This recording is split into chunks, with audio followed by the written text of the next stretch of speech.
شروع اللہ کے بابرکت نام سے جو نہایت رحیم و کریم ہے۔ اے پروردگار عالم، میں تجھ سے التجا کرتا ہوں کہ میرے ظاہر و باطن کو اپنے عزت و وقار کے نور بھرے سمندر میں ایسی مشغولیت اور مصروفیت بخش کہ میرا چہرہ تیرے عزت و وقار کی نور بھری شعاؤں سے روشن ہو جائے، اور میرا یہ چہرہ میرے حاسدین، میرے باغی شیاطین جو انسانوں میں سے ہوں یا جنات میں سے، ان کی آنکھوں کو اندھا کر دے، تاکہ وہ میرے خلاف ظاہری باطنی سازشیں نہ کر سکیں، اور ان کے ہست برے تیر مجھ پر اثر انداز نہ ہو سکیں، اور ان کی آنکھیں پچھتا جائیں مجھے دیکھتے ہوئے، اور ان کی گردنیں میرے حملے کے سامنے جھک جائیں۔ اے پروردگار عالم، مجھے حفاظت دے ایک ایسی ڈھال کے ساتھ کہ میرا باطن تیرے نور سے منور ہو جائے، اور اس نور کی روشنی سے میری روحانیت روشن ہو جائے، اور میرے لفظ،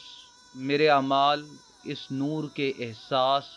لمس سے اور مضبوط ہو جائیں، اور ایک ایسی آگ میں بدل جائیں کہ یہ میرے دشمنوں کے چہروں کو جلا ڈالیں، یہاں تک کہ وہ مجھ سے دور ہٹ جائیں، اپنے برے مقاصد چھوڑ دیں، جیسے کسی کو ملک بدر کر دے، جیسے ناکام اور ہارنے والے بے عزت و ذلیل اور مجبور ہوتے ہیں۔ میرے دشمن پلٹ جائیں اور اپنے ہی ہاتھوں سے اپنے گھروں کو، اپنی زمینوں کو تباہ کر دیں۔ اے پروردگار عالم، میں تجھ سے ایک ایسے نور کی التجا کرتا ہوں کہ جس نے تیرے عزت و وقار کے ظاہر کو عام آنکھ سے چھپا رکھا۔ اے پروردگار عالم، میں تجھ سے دعا کرتا ہوں کہ مجھے اپنے چھپے ہوئے رازوں کے نور میں سے اپنے ناموں کے نور کی ڈھال دے، ایک ایسی ڈھال جو مجھے ہر لغزش سے محفوظ کر دے، چاہے وہ ظاہری ہو یا باطنی۔ پروردگار عالم، ایک ایسی ڈھال جو میرے دشمنوں کے درمیان اور میرے درمیان ایک رکاوٹ بن جائے۔ اے پروردگار عالم، تجھ سے دعا کرتا ہوں اپنی بیش بہا نعمتوں میں جو تو نے بکثرت عطا کی ہیں، ان میں سے مجھے ایک نئی زندگی بخش، ان سب چیزوں کے لیے جن کے لیے تو نے مجھے کرنے کا حکم دیا، اور جو کچھ تم نے مجھ سے کرنے کو کہا، اور جو کچھ میری وجہ سے ہے، اور جو کچھ میرے لیے ہے، اور جو کچھ میرے متعلق ہے اور میرے حق میں ہے، اور تو ہی ہر بدی اور ہر بدکار کو دور دھکیلنے والا ہے، بے شک تو ہر چیز پر قادر ہے۔ اے کائنات کل کے نور، مجھے اپنے نور میں لپیٹ لے، ایک ایسے نور میں جو میرے لیے ہر اس شے کو منور کر دے جو میرے ظاہر و باطن کو الجھا دے۔ اے پروردگار عالم، میرے حاسدین اور میرے دشمنوں کے شر کو بجھا دے تاکہ وہ مجھ تک نہ پہنچ سکے، ماں سوا بدترین ذلت میں، شکست خوردگی میں اور تباہی میں، یہاں تک کہ کوئی مغرور و متکبر نہ رہے۔ اے پروردگار عالم،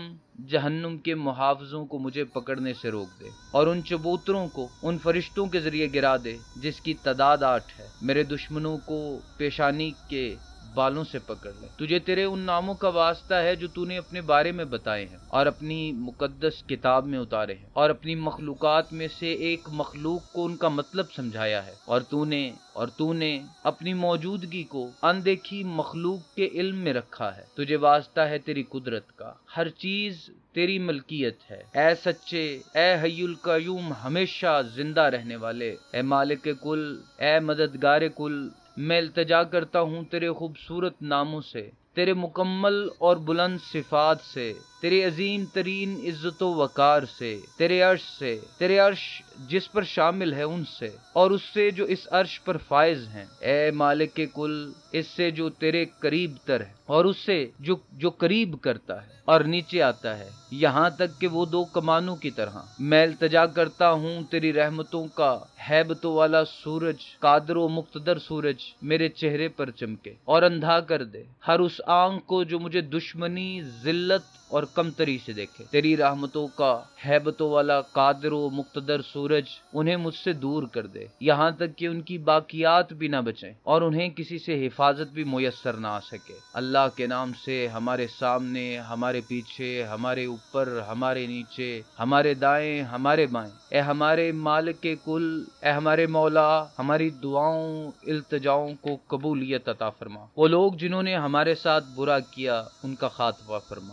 خاتمہ فرما۔ تمام تعریفیں اللہ کے لیے ہے جو تمام جہانوں کا مالک ہے، اور اللہ انہیں گھیرے ہوئے ہے، یہ قرآن ہی ہے جو لوح محفوظ پر لکھا گیا ہے۔ اگر اللہ چاہے تو وہ آسمان سے ان کی طرف ایک نشانی اتارے تاکہ ان کی گردنیں اس کے سامنے جھکی رہیں۔ تمام تعریفیں اللہ کے لیے ہیں جو تمام جہانوں کا مالک ہے۔ اللہ کے نام سے شروع جو نہایت رحم کرنے والا مہربان ہے۔ اے اللہ، اے رحمان، اے رحم کرنے والے، اے حی القیوم۔ کاف ہا یا عین صاد ہا میم عین سین کاف۔ درود و سلام ہو نبی کریم پر اور آپ کی آل پاک پر اور آپ کے صحابہ پر۔